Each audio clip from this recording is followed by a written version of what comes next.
Welcome, everybody. Nice to see you all on our Wednesday afternoons. My signal is usually that nobody is at the refreshments table anymore, and I see that most of you are settling down into your seats. It's a great pleasure to introduce to you a friend, a brother of mine, Collins. Arhihenbuwa is a very dear friend and brother who I have tremendous respect for, and with whom I have worked in the field, so I know him well enough by actually observing him and working at his side when he and I were part of a commission by the South African government to create the first school for African students in Southern Africa in Pretoria and Johannesburg. And he and I welcomed the first incoming class. I remember that directly. I remember the breakdown of our bus at 2 a.m. in the jungles of South Africa and being told politely by the driver that there were snakes. I remember many things that showed me through the years a very wise man, a very steady man, and a very thoughtful and respectful man. I saw him treat our students, the first batch of students that came into that program, many of whom had been imprisoned by the South African government for many years and tortured, flogged, some had been raped, and they sought from himself and from myself and other faculty at that very critical moment in the history of South Africa. They sought respect, they sought also a certain degree of affection and kindness. And this was maybe 2 years, 1.5 years after the fall of the apartheid regime. So it was very fresh, and South Africa was still a very fresh wound, I would say. And I respect him not just as a man, but also as an academic and as a scientist. He is a prominent figure in health behavior and health outcomes, especially when it comes to cultural diversity and the effect of culture and bias on health outcomes, and his work in the field of interpreting culture, social well-being and justice in certain ways, and the way he talks about these topics with confidence and with wisdom is something that I have learned through him in many ways to understand disease models, especially HIV/AIDS at the time when it was a raging flame in Africa, but also in the United States amongst populations that had carried a heavy burden, heavier than others. His genius is not just recognized by myself, and the university that had welcomed him for many years at Penn State was really honored to have him there because of the level of affection that his students had for him and respect that his colleagues had for him, but also international agencies where he served for many years with the United Nations agencies as a consultant in culture and health, WHO, UNFPA, and UNAIDS, and his articles, more than 130 articles in various domains that touch upon the topic, some of them are considered lead articles even 10 years later and 15 years later. So without any bias, I introduce to you truly a treasure in public health that we are honored to have amongst us today.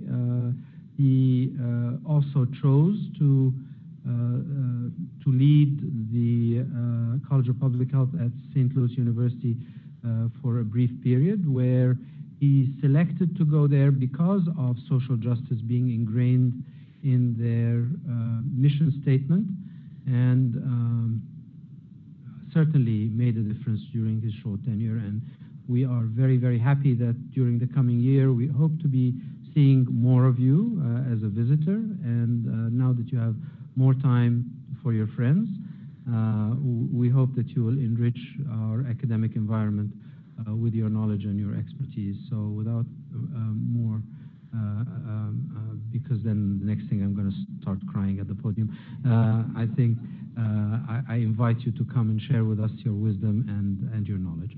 Please welcome Professor Collins Arhihenbuwa.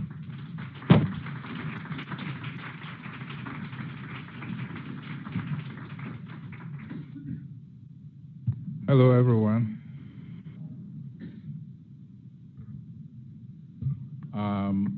I'm going to try and manage this process. I will about structural determinant as a part of my conversation with you, and the podium can be one of those.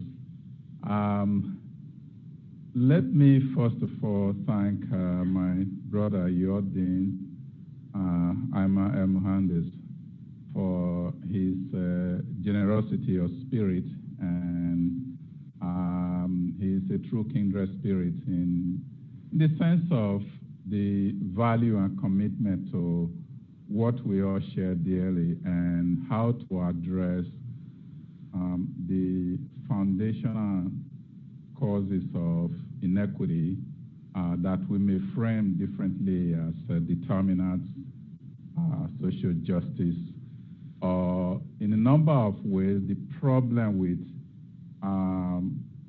how you actually own an idea or a way of thinking, even when it doesn't always look pretty. So I'll get to that in a moment, but let me start with a story of ownership. And it's sort of a story that illustrates my own journey in trying to make the case that when we make assumptions about learning, about doing, that we codify in terms of theory or models, it really comes to how we understand what ownership means, and whether we actually contribute to how it comes about and be able to shape it when it's time for the constant change that it requires. It's the story of a horse, a snake, and a toad. It's really the story of a snake that owned a horse. The snake, you can imagine, on a saddle, really sat awkwardly riding a horse. It wasn't really pretty to look at. It's galloping, slipping in and out of the saddle. And of course, the toad was observing patiently, got to a point where he just couldn't help himself anymore and said, "What are you doing?" The snake said, well, I'm riding my horse. "Come down, let me teach you how to ride a horse." The snake said, "Thank you." Came down. The toad got on the saddle, positioned himself effortlessly, and proceeded to so-called teach the snake how to ride a horse. It was a beautiful sight. I mean, if you were to see what this toad did with the horse, you would also be there applauding and cheering on, because it just was something to behold. Came back to the snake and said, "Now this is how you ride a horse." The snake said, "Thank you very much. Please come down." Slid back on the saddle with the same awkwardness as before, and looked at the toad and said, "To know is good, but to own is better. Now tell me, what is the point of being a good horse rider and you don't own a horse?" So this is the foundation on which I want to locate my time with you, is what does ownership mean when it comes to social justice? what is it really that we want to own? Is the way social justice is defined by others what we may embrace? Do we have a definition or an approach or a strategy that we call ours when it comes to social justice? So I will start with, it's a journey. I always use the three-legged stool in my conversation, that we learn to question the question. The question can be posed in a way that the answer is inevitable, it's a given. So we are all accustomed to developing survey questions and sending them. The moment the questions are developed, there are certain sets of responses that you are hoping and looking for.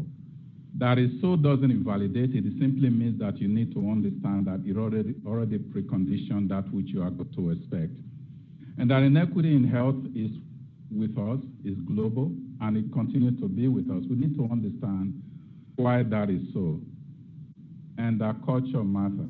And this is really where my journey begins, the journey of health and culture. But the journey of health and culture also is not something that's original with me. There are different ways that we can try to understand lessons that we've learned from those who've really faced adversity in the face and defy what expectations were put before them. It is easier to build strong children than to repair broken men, said Frederick Douglass. And there's so much one can gain from Douglass's life journey. In fact, he said that his work is really the original foundation of American literature in terms of writing. But he also pointed out about how being in prison, being enslaved in Baltimore, escaped slavery, went to New Bedford, that he started to see that there were white people who were wealthy but didn't own slaves. Because he's always assumed, given the condition that he found himself in, that to be rich and wealthy meant you have to own slaves. So location and situation and places matter in how we understand the relationship we have with each other. It is easier to build strong students than to repair broken professors. It is easier to build new programs and institutions than to repair broken institutions. There are ways that we can relate it. The question is what we are investing in knowledge production, the spaces, the context within which we are going to nurture how we produce knowledge. So questioning the question, I'm going to start with the way I talk about my work in the African context using African narrative in culture and identity. It is said that until the lion produced their own historians, the story of the hunt will glorify always the hunter. Until the lion produced their own historians, the story of the hunt will glorify always the hunter. The question is who is the hunter and what is the hunt? And does it flip depending on what privilege position one may find oneself? So this is not something that is clearly necessary along any traditional binarism within which we've come to look at society, black, white, young, old. This is about looking at do people move from a privileged position of storytelling or story narrating the experiences of others in a way that the others are voiceless? And what happens when those become their own storytellers? That is one. My most favorite powerful writer is Chinua Achebe. The late Achebe once said that no man should enter his house through another man's gate. No one should enter their home through somebody else's gate. Question, of course, is if you see your gate, will you recognize it? So public health should not enter his domain through medical gate.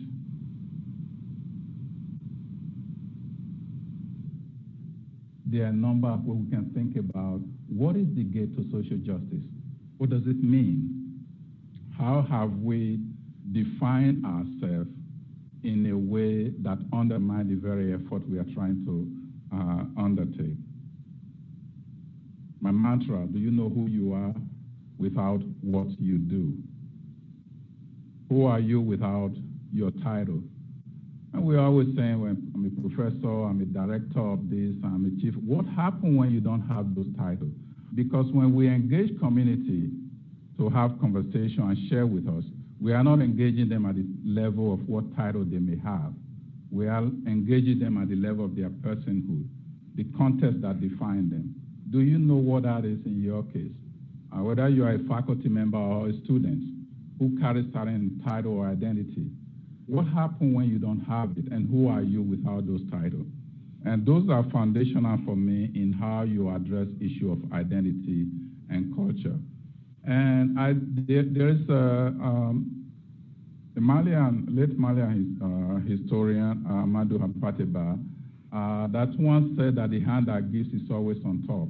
The relationship that we have with our entity, with our structure, define the type of relationship or what is going to happen at the end of engagement. If the hand that gives is always on top, the question, are you the hand that receives, or can you flip that? How does one engage someone else, or an institution engage a different institution where it is not a question of one dominant, the other receiving? Don't enter your house through somebody else's gate. So when I was doing the HIV/AIDS work that Dean El Mohandes talked about, the initial literature that we sought to understand what stigma meant talked about how not sharing utensils was a way of measuring stigma, acceptance or rejection of others. So we started to question how relevant that was in the case of here in Ethiopia or where I grew up in Nigeria, where the primary meal sharing is not with utensils. I was just in Nigeria last week, and I eat with my finger when I'm eating pounded yam. So how do you first acknowledge that there may be utensil sharing as one measure of stigma, but acceptance and rejection in this context does not apply, because if I'm in Senegal and we are having a meal, it's who is in the circle that matter, not whether or not one shares utensils. So the gate through which we understand stigma in this context is very different from how we were asked to measure them. So I also want to briefly make reference to the gates that we have in understanding popular spaces that we think we know. If you ask somebody, do you know about Tuskegee? They might talk about the Tuskegee syphilis study, which actually is the U.S. Public Health Service's syphilis study that was visited on Tuskegee. It's the place that burned the stigma of an experience, continue to carry what it means or did not mean. But that is not really why I'm bringing up Tuskegee in terms of what gate through you enter that space. You may not know that the public health week we talk about today, a lot of that were pioneer in Tuskegee in creating a health week that we recognize and understand the importance of public health and addressing all the issues, the key campaign issues that we needed to address in the nation. You may not also know that it was Tuskegee that taking professional to community was actually pioneer. There are a number of things I can point out about what we have learned in Tuskegee, but if I ask, and I do ask in many audiences, what do you know about Tuskegee? There is a single story that is often told of that space without understanding so many other things that we have learned from that space. So the gate through which entered Tuskegee has been the gate of a study that the community did not necessarily ask for. If you study Africa, this is the map of Africa that you see, represent different region and country. Now, as I draw more knowledge and guidance from the work of people like Chino Achebe, this is the map that makes more sense to me. And which is why you go into my office, this is what you see. It made more sense to me, not simply because it's upside down or sort of counter to what our own logic told us was normal, is because I had actually questioned the directional flow of river when I was a child. I didn't know how to raise it. So when this map was flipped, a lot made more sense to me in terms of the rivers that were in my own environment where I grew up and the directional flow, assuming gravity were a good representation in this sort of flat surface display of geographic location. So we look at three basic ways of understanding behavior and learning. It is input and process and output. The input is really framed in terms of the language that allows us to communicate. And we look at those in terms of theory and what we use to explain them, what makes sense to us. But culture, identity are so critical and so central to how those theories are framed that we often don't understand why they cease to be relevant at some point in terms of the work that we do.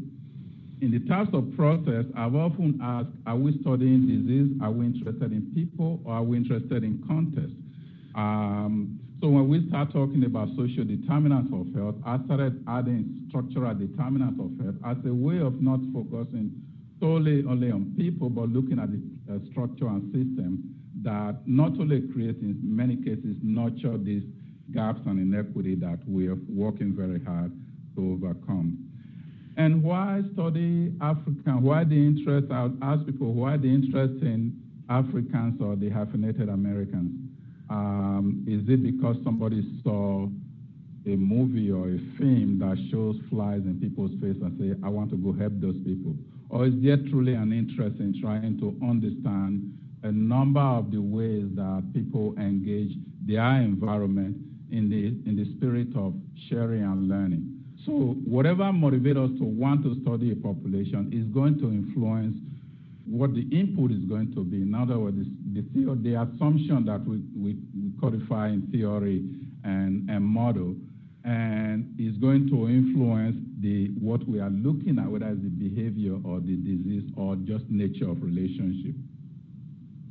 So in health equity, takes us to the area of health equity. Some of the things that we are learning now, we've always been told we need to understand the totality of experience. In Du Bois' Philadelphia Negro Study, which this time as one of the most powerful work that was done in this country, talks about the totality of the experience, not the relative representation of how one group relates to the other group or compares to a different group, but in terms of from transportation to foodways to housing, that we have to understand the totality of experience if we are going to make any sustainable change in the work that we are doing in the population. And it's a way of really questioning the risk factor celebration that we are all still very schooled in, and as long as NIH has funding, these are the things that we are going to be looking at. But the question of, is it always risk factor? Is it risk environment? Which document, Healthy People 2020 document, before that has been saying we should be looking at risk environment and risk situation. Or is it risk messaging? If we're focusing on what is not there, do we know what is there? What is not there tell a story, but what is there tell even a bigger story. What is there not in terms of the limit, but the worth and richness of what it is. We tend to today talk about those in terms of resilience and what really allow people to still make a living out of otherwise deplorable condition. What is there beyond that? So what is there is that we have to change the narrative of how we study population, because over the years, when with the conversation around risk factor and why this doesn't tell us the whole story, it was actually through Robert Wood Johnson Foundation's champion of culture of health, and then the cartographic representation of risk and geographic location, that we started to learn about how do you study risk environment and risk situation.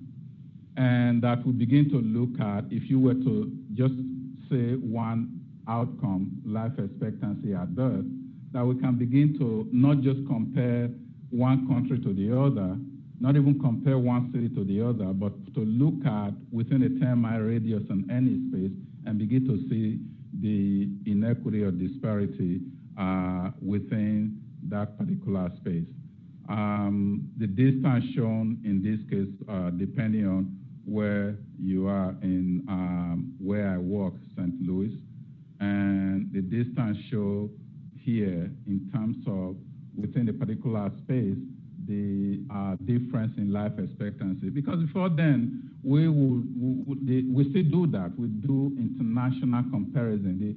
The beauty of globalization is not about crossing boundary. It's begin to look at how local is an expression of the globe, and how we need to understand that the railroad track and the direction of the metro in different cities tell us a lot of story about movement of people. It also talks about movement of vulnerability or location of vulnerability. So some work I did years ago when we're focusing on life expectancy at birth, and I was asked to address a group in Geneva at Waters Assembly, and how do we use what we've learned from HIV/AIDS to inform non-communicable disease?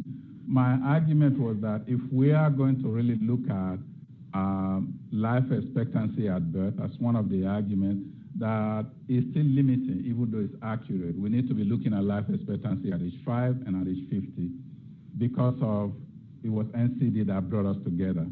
That life expectancy at birth is very much a story of infant mortality rate, and that when you start getting to age 5, age 50, the gap narrows between countries. This US, Ghana, and Nigeria I was using, 3 countries that I'm fairly familiar with.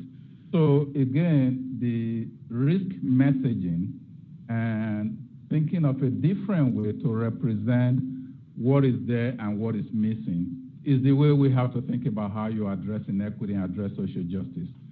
It doesn't mean we discount what we know. It simply means that we have to question that question. Is this sufficient to tell us why the gap that we see persists? We have to think of a different way. So this balance between the I and us, the tree and the forest, that we're trying to understand where rights and privilege collide. And this is really at the foundation of a number of the tensions that we confront now globally. And how do you ensure that balance? Freire told us for years that this is, when he was alive, that we have to understand the totality of the context, not the focalization of what we are trying to understand or address. Again, is to reinforce what I said about Du Bois' work. So this takes us to the area of racism and some of the issues that we've been confronting. I'm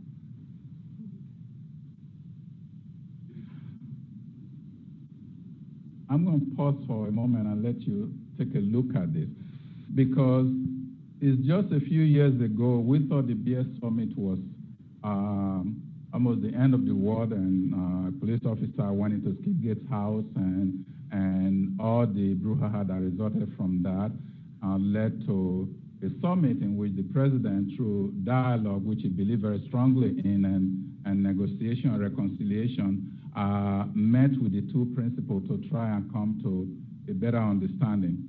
But before that, Derek Bell had actually given us a lot to think about in critical race theory, and which was started in the legal profession, and it goes back to the 70s when, if I had time, I'll give a more detailed history of how the way I understand it, how he started critical race theory, working for legal defense firm for NACP, wanted to understand how to implement the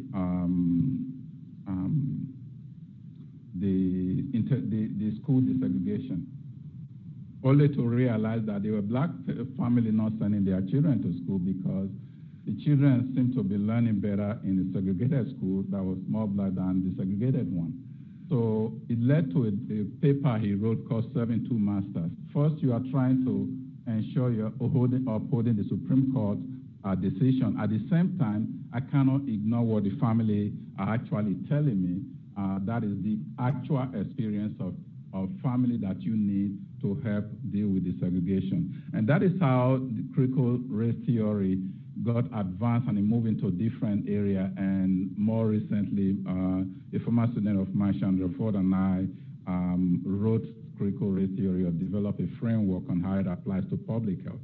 And of course, we've had, I think about this when events are occurring, but we have a sort of different situation now with a president who is on the exact opposite end of a dialogue or bringing together that has led to NFSF play and now on mass expressing a sense of a different form of ownership that may not be pretty, may be ugly, but it's there that the body belongs to me. I have a way of defining what ownership means. We own this. This is our country. This is our flag. This is our space.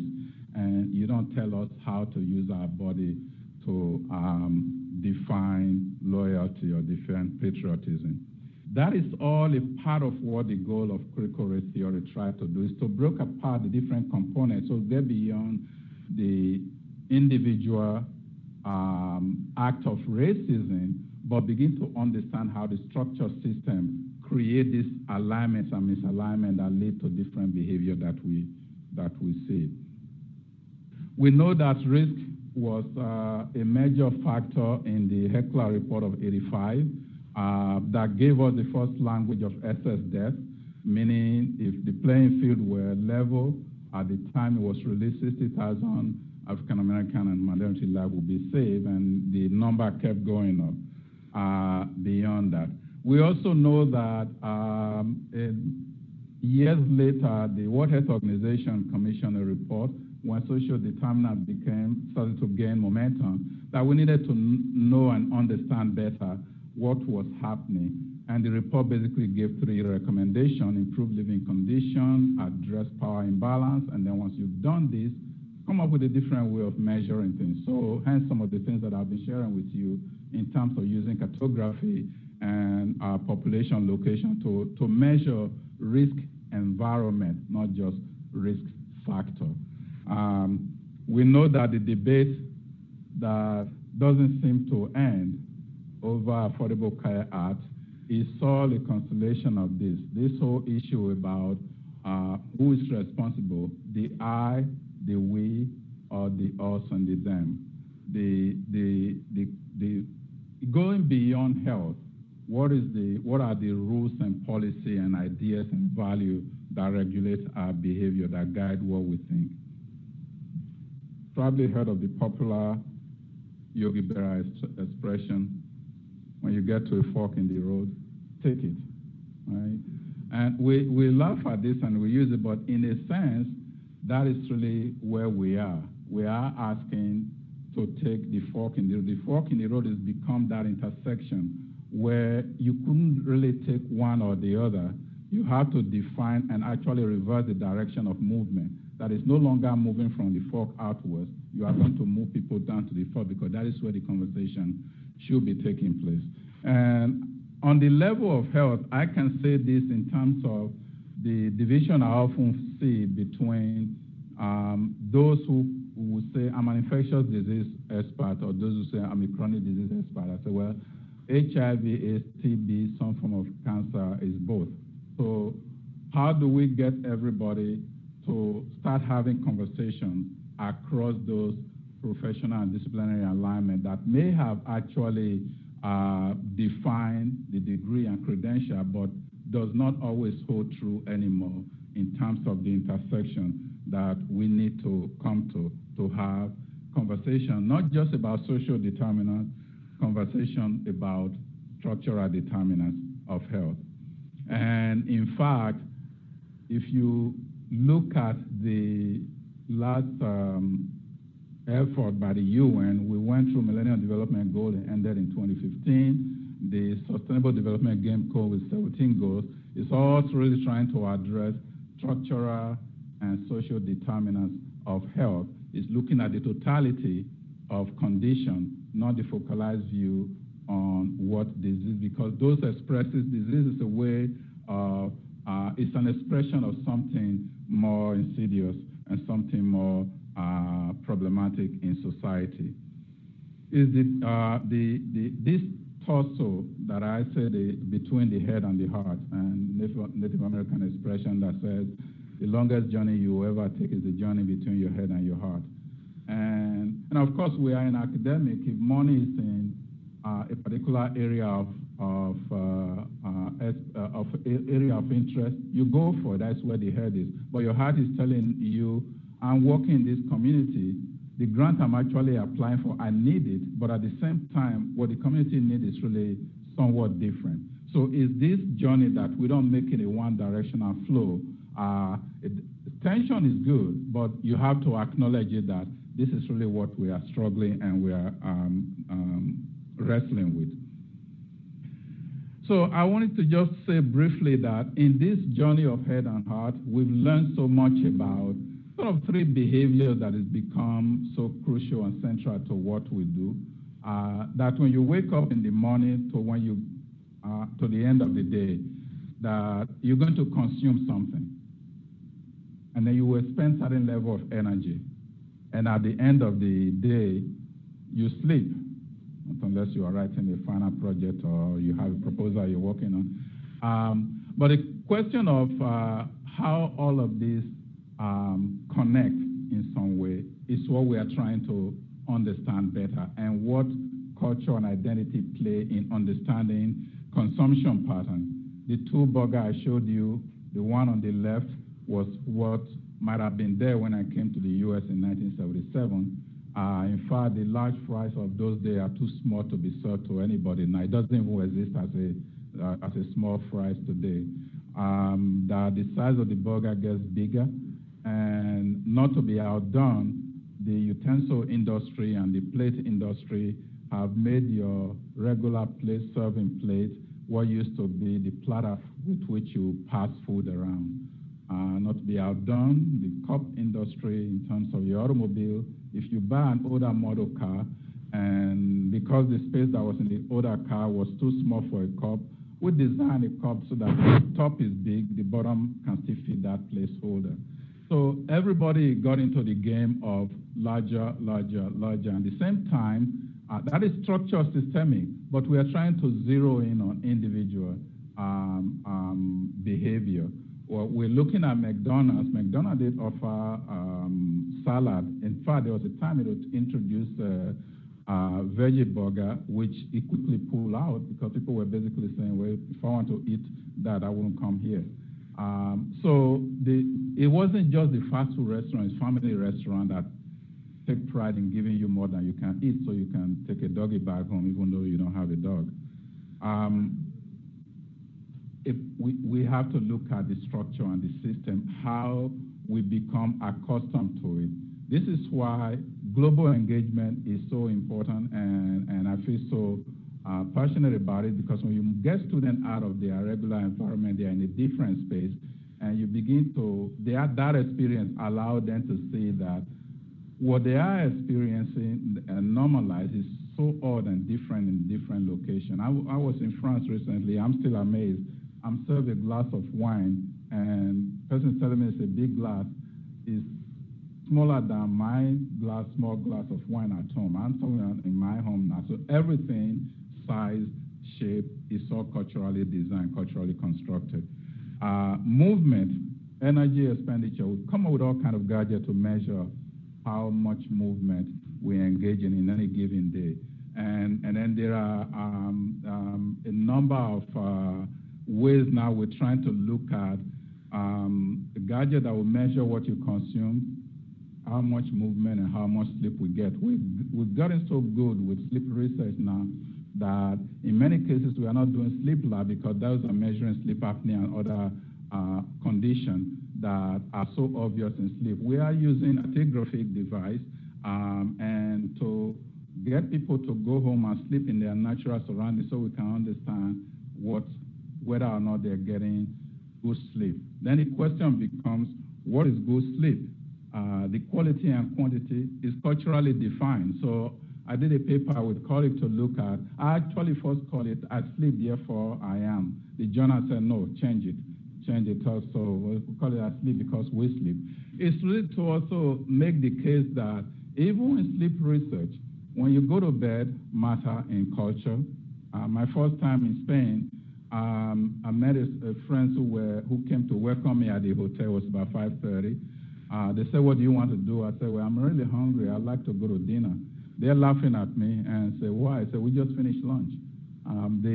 If you wait till about 9 o'clock, we'll take you to a restaurant owner that we know. Maybe they'll make something for you by 9:30." So that when we're doing, as we do sleep research, a part of what I've been saying is that let's also be mindful of the culture of sleep, which is tied to when people eat dinner, when you wake up. It's tied to whether the culture has a siesta built into the sleep so that we can't just measure quantitatively 7-8 hours in one stroke. It maybe is broken down in different culture. Culture matter in terms of how we measure sleep. So beyond that, we're also dealing with different generations that engage in consumption, energy expenditure, and sleep in a very different way. Forget about all that. In terms of how we process information, in terms of what our value systems are and what matter, is very different. We have the generation of things will get better, sort of. The traditionally and baby boomers generation are very loyal and optimistic. And so you could be in a family and have 5 different generations in one group. Or you have the questioning generation, the Generation X. What's that about? What happened? And so there's a sense of questioning what is in front of you, what is happening, what is processes. And then you have 2 generations, the Gen S and Gen Z, the I generation, that are really very realistic and balanced, and they will tell you that they don't want your life of the optimist and wanting to do everything. In fact, this is a generation that is very comfortable with working 6 months and going on vacation for 2 months. And the money is gone and they start all over. And we're looking at that and say, what is wrong with you? They are looking at you. In many cases, because of our own cultural orientation, they are not allowed to talk back at you. You know what they are asking is, what is wrong with you? And the question is not really a judgment one, is that we coexist. You walk into any space, chances are 3 or 4 of the maybe 5 are there. So how do we process this information that relates to behavior? We have to be mindful of the fact that the way we message, whether it's risk environment or risk situation, is very different from what they value or what they listen to. And the level of tolerance for difference is not something that the first 2 generations are accustomed to.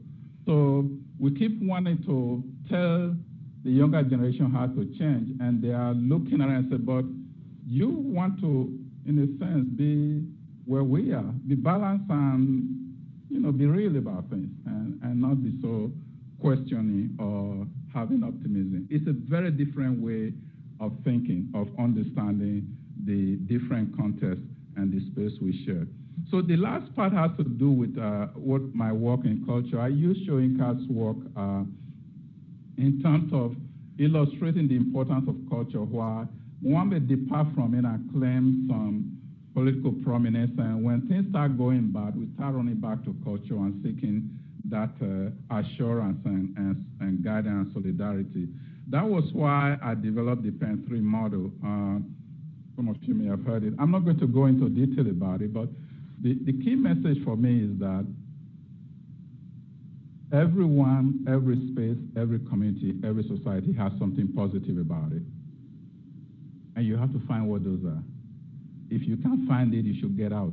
Don't work with them, because we've become so accustomed training people about what is wrong that is how we initially encounter any population. It's looking for something that is wrong. I grew up in Nigeria. My parents were unlettered. So in grad school, when I was looking at how the population of farmers in the village who grow their food were represented, it was like a bunch of ignorant fools who didn't know what was good for them. So we're going to develop education package and go teach them. And I'm sitting there and say, all right, maybe this is one of the things that I learned from my dad. You have to do what you have to do to get to what you want to do. So I would do in class, take the exam, pass it. I need to come up with a different language. That is how my cultural journey actually started. That it is not about Simpson's drawing from anthropological work. It's trying to understand how the context that nurtures us anchors us in a way that there are a number of things that make sense to us. And for those who are leading those environments, those contexts, the level of intellect, now we say organic intellectual, that is how I saw my father, the farmer, in terms of creating cooperative, negotiating with people in terms of price, or if you ever go to an open market in Nigeria and some other West African countries, you can tell me you don't understand what high level business acumen in the way that mothers and negotiate and get into those business transactions. So I didn't have the language to express it. I just knew that something wasn't right. What I was learning was not linked to what nurtures me.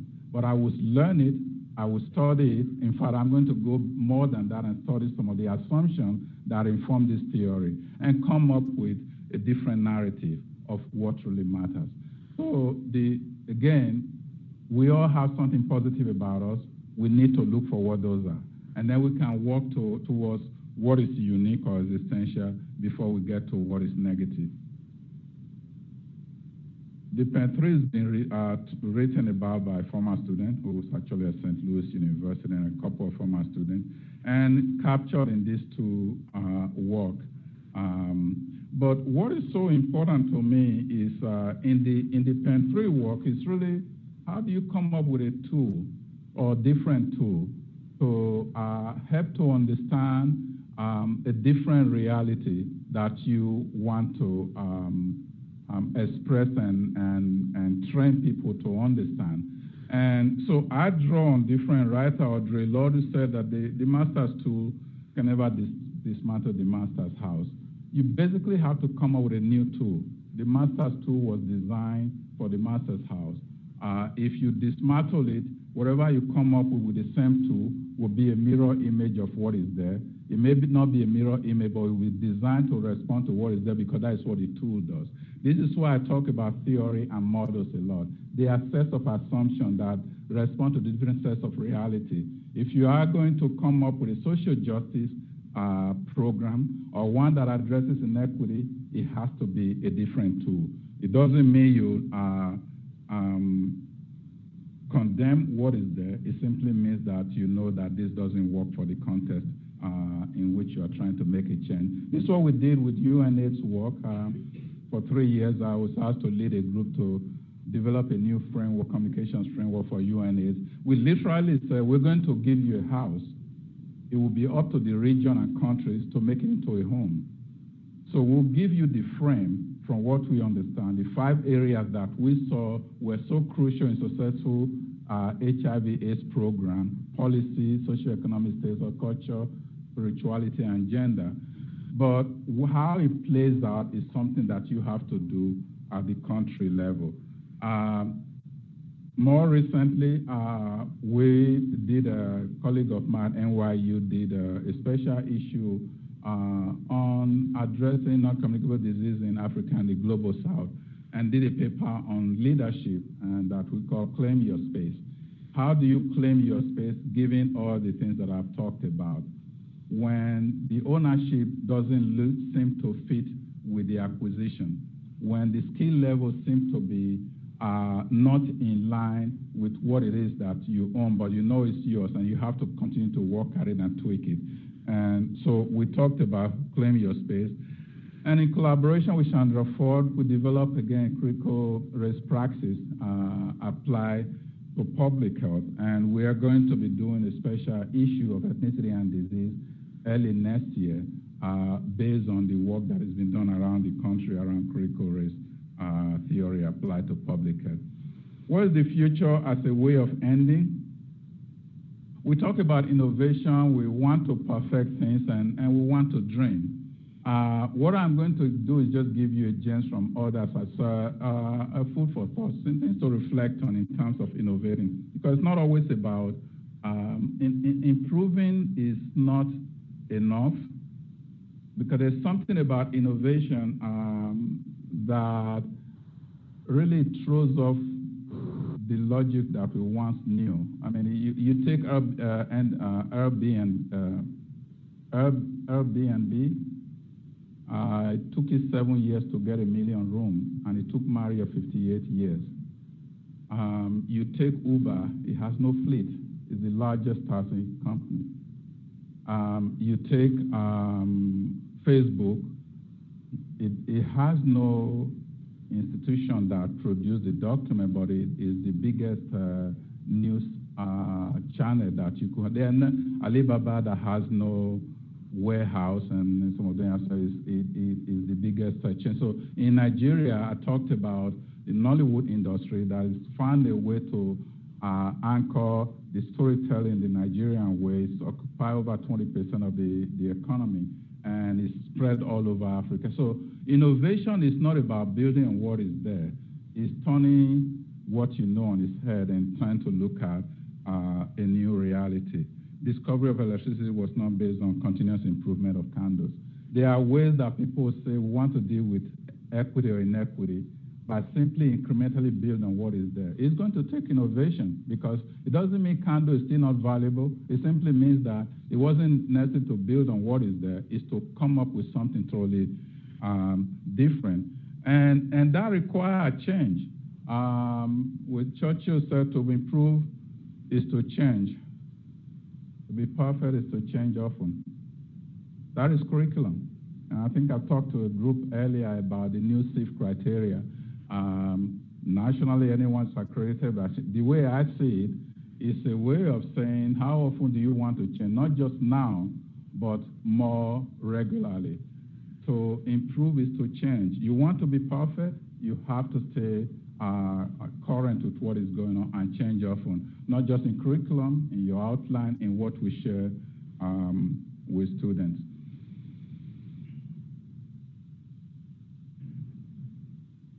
Sully Johnson once said that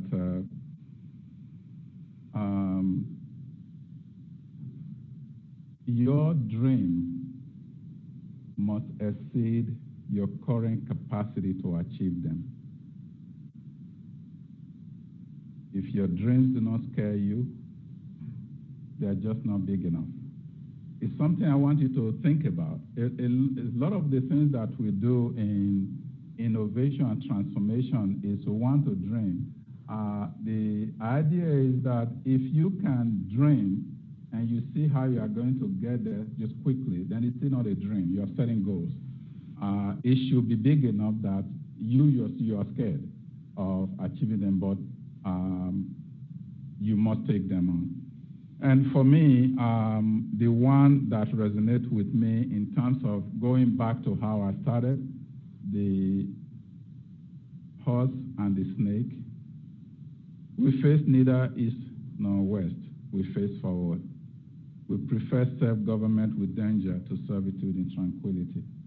That is what is going to take in the new movement to challenge any imposition of divisiveness on us. And this was Kwame Nkrumah in the era where African countries were going through transformation, that it is not about seeking tranquility. It's very easy to be managed to have someone tell you what direction to go. But when you choose to own, when you choose to redefine, then you have to be ready to face the challenge and pushback that comes with it. But you can't let up. And then when you watch your television screen and you see persons on wheelchair, are being wheeled out of the Capitol building, demonstrating time and again because we want to maintain Affordable Care Act. I want you to start asking yourself, can I do that? I mean, what does it take, courage? And this is not the first time, it's not the second time, that the group that will be considered the most vulnerable is basically saying, no, not us, we have voice. We are laying claim to our power to challenge any any new policy that is going to be imposed on us that may deny us that which we know we've earned. That really is the bedrock of my new LLC that I'm launching, URISE, United to Recreate Intersectional Spaces for Engagement. It's about looking for those areas where we tend to disagree, but we know we have to work together to advance the mission, to advance the goal. And in health equity, health inequity, social justice, how we define it, I know it's not an easy process task, but we have to give it a definition that makes sense within our context. The way it's defined here may be very different from the way it's defined in St. Louis University. It's not the dean or the associate dean that are going to define it. It's faculty through creating, as I shared with the group earlier, through the curriculum engagement, where you can say we're going to offer, we use 2 entry points.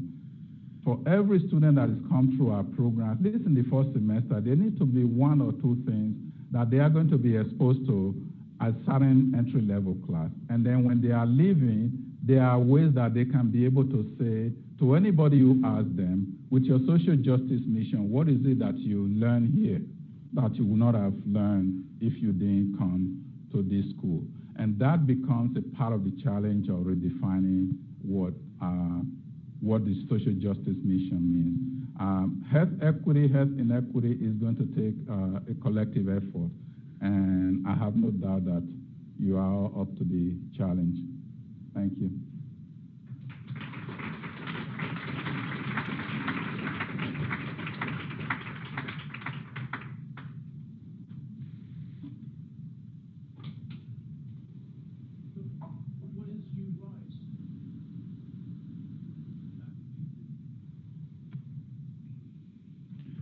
So the question is, what is URISE and what exactly do we do? The acronym is United to Recreate Intersection Spaces for Engagement. What I'm going to be working on is about 2 weeks old. We're up, the website should be up.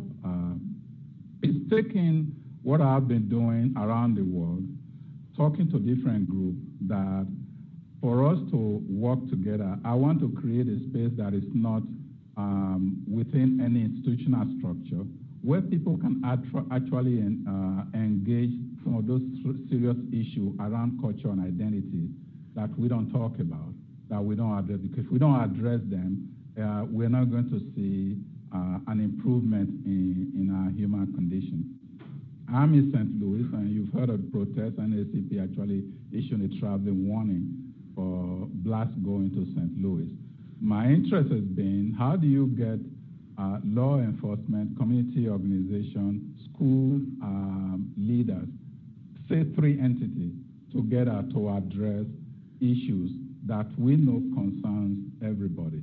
Those are the kind of spaces I want to create in different locations. For students and faculty, because I'm interested in the training process while I was at St. Louis. I wanted to know what healthcare industry are looking for in terms of when they hire our graduates, what kind of retraining do they do and what are they for? Can we bring that into the training that we offer so that we can tell them, we can get some of your resources and do some of the work that you are concerned with so that our students are ready to engage in your organization. So it is dealing with issue of identity, but it's also dealing with issue of practical relevance for organizations that are out there really trying to make a difference. Does that?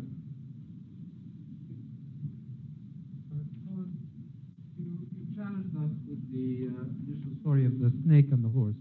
And the concept of ownership is a complex concept.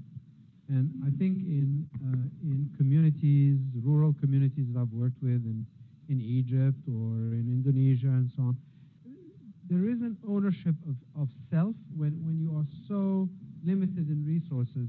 Literally, it becomes your body, the only thing that you really own. But there is a backdrop of a community sense of ownership. And I think that juxtaposed to some of the predicaments that we see in very disempowered communities in our nation and in our country is how you interact with your body, which you own, may be in one of two directions, and perhaps the sense of what the community represents in terms of ownership makes a difference as to asserting yourself, perhaps sometimes through pain and suffering, as opposed to asserting yourself through well-being and productivity, which is very enigmatic and very complicated. But what are your perspectives on this concept of ownership, collective versus individual? Right. As you very well pointed out, it is complex. So when I go into a group, I gave a lecture last week at the University of Ibadan. It's similar to this. What I wanted to show them, the faculty and students, was some story of past leaders of the university that had actually showcased a way to anchor what they learned in the community. And it was never really acknowledged or celebrated. The first thing about ownership is, what is our points of reference, frame of reference, when we talk to a group?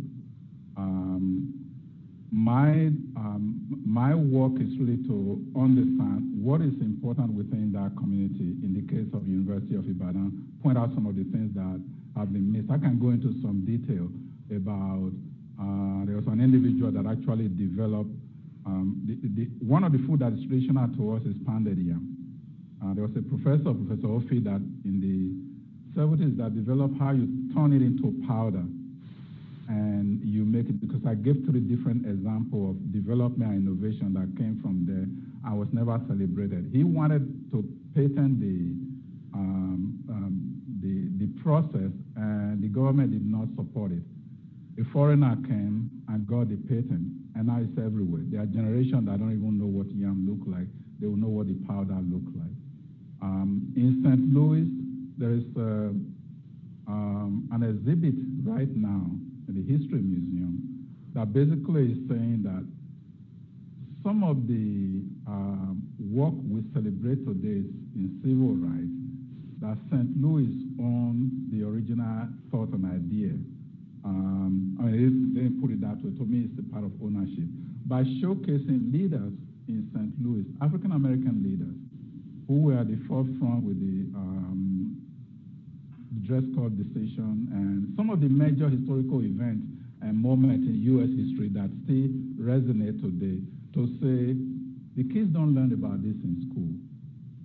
When we are talking about areas of engagement, it seems like the idea is coming from outside, when in fact, some of these have been taking place here, and we need to bring those, that knowledge back into the community as a way of beginning the conversation. So that is a part of the community ownership. And Tuskegee, I can talk about George Washington Carver, some of the work that is done. It's a part of community ownership in Tuskegee. I think you have to be able to do that before we come into the selfhood, the personhood. Because the information that is being, in terms of risk messaging, has been so much a lot about what is missing, what people don't have. We talk about trauma-informed care, and I raised the question recently. I said, I know what it means, and I know what we're trying to do. If I were in a community, might I be wrestling with it? Is it all about trauma-informed, or are there ways that we can talk about this community where we know that trauma is one part of it, the other areas for which the community is resilient? So it's how to reframe the way we begin the conversation in the community so that individuals will know that their history and experience is not anchored in something that is always negative. And so we start from the outside. Absolutely.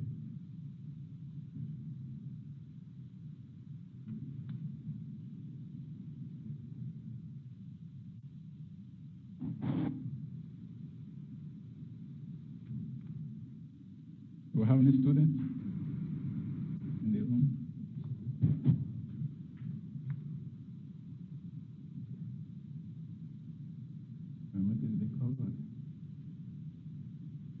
Yes. Well, I wanted to ask, how do you incorporate social class and the individual's perceived social class into this model? Clearly, the United States now, we have some proxy for social class that's dividing our country and will be impacting on public health. How do you incorporate that rather than racial or gender or other aspects of identity? Mm-hmm. So I think clearly social class is an important component that cannot be ignored or undermined. But I start from the standpoint of what I think I told a group earlier. Brian Stevenson, the author of Just Mercy, has said that the opposite of poverty is not wealth. The opposite of poverty is justice. And an illustration of that is some of the events that I have seen in St. Louis where young women who came forward to testify about how they ended up in prison. Social class income had a role to do with it, but the way it was handled was beyond class. So you are stopped for traffic violation, you run a stop sign, you're given a ticket. You just got a job, 2 weeks on the job. You have a court date. It's either you go to court, lose your job, or go to work and hope that it's never going to come up. So you're working, 3 months later, you're stopped again. Oh yeah, we have a warrant out for your arrest for not appearing in court.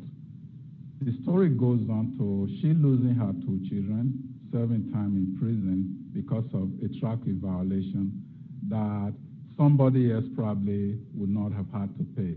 So that is what, in terms of, again, the what do we do, the binarism is redefining what it means. Class, it is a factor, but how does it operate itself? How does it manifest in terms of people finding themselves in situations that is just unimaginable? And then when we get to that, the next question becomes, how does a municipality, just for 1 or 2 tickets, start getting people to court? Well, there are about 95 municipalities in St. Louis, and there's a whole history about it. Some of them have to write tickets to sustain the police department. So structurally, the system is designed in such a way that for them to sustain themselves, they have to write tickets. And then when you write the ticket, they have to collect. So if you're going to bring about transformation, some of the municipalities actually need to merge. And there's so many other, if you're really interested in getting more detail into it, I would encourage anyone to read the Ferguson report. It details what structural determinants really amounts to in the lives of individuals who end up losing their livelihood for a minor infringement. So that is really the approach that I take, recognizing that there are individuals who barely make enough to eat. That is a given. We understand that. But in the main, there are some serious issues about what happens when someone at a particular income level interacts with the law enforcement at this level. So that would be just one example.